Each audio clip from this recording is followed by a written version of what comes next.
അസ്സലാമലൈക്കും കൂട്ടുകാരെ. അപ്പോൾ സുഖമല്ല, എല്ലാവർക്കും സുഖമെന്ന് വിചാരിക്കുന്നു. അപ്പോൾ ഞാനിന്നേ ഓല മുടയുന്ന പരിപാടിയിലാണ്. ഓല മുടച്ചിലാണ് എനിക്ക് ഇന്നിട്ടാ. അപ്പോൾ ഇന്ന് ഓല മുടയാണ്. അപ്പോൾ നമ്മളെ താത്താൻ്റെ വീട്ടിലാണ് ഓല മുടയുന്നത്. അവിടെ ആളില്ല. അവരുടെ വീട് വാടകയ്ക്ക് കൊടുത്തിരുന്ന വീടാണ്. ഇപ്പോൾ അതിൽ ആളില്ല. ഞങ്ങൾ ഒഴിവാക്കിയത് വാടകക്കാരെ. കുറച്ച് അടച്ചിട്ടിരിക്കുകയാണ് ഇനിയിപ്പോൾ. അപ്പോൾ അത് കാരണം ഇവിടെ ഓല മുടയാണ് ഞാൻ ഇരുന്നിട്ട്. അപ്പോൾ മഴ വരും എന്ന് പറഞ്ഞാൽ ഇവിടെ കൊലായിൽ കയറ്റി വെക്കാമല്ലോ എന്ന് വിചാരിച്ചിട്ട് കേട്ടോ. അപ്പോൾ അതുകൊണ്ട് ഓല മുടയാണ്. അപ്പോൾ എല്ലാവരും സപ്പോർട്ട് ചെയ്യുക, സബ്സ്ക്രൈബ് ചെയ്യുക, ലൈക്ക് ചെയ്യുക, ഷെയർ ചെയ്യുക, കമൻറ്റ് ചെയ്യുക കേട്ടോ. അപ്പോൾ ഞാനത് മുഴുവൻ മുടഞ്ഞ് കഴിഞ്ഞതിന് ശേഷം ബാക്കി കാണിച്ചു തരാം കേട്ടോ. എത്ര എണ്ണം മുടഞ്ഞെന്നുള്ളത്. ഞാനിന്ന് ആകെ 4 ചീന്താട്ടം മുടഞ്ഞത്.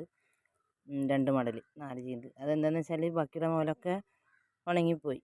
ഒന്ന് വെയിൽ കൊണ്ടിട്ട് വാടി മുടയാൻ ഭയങ്കര ബുദ്ധിമുട്ടാണ്. അപ്പോൾ അത് കാരണം കൊണ്ട് കേട്ടോ ഞാൻ മുടഞ്ഞത്.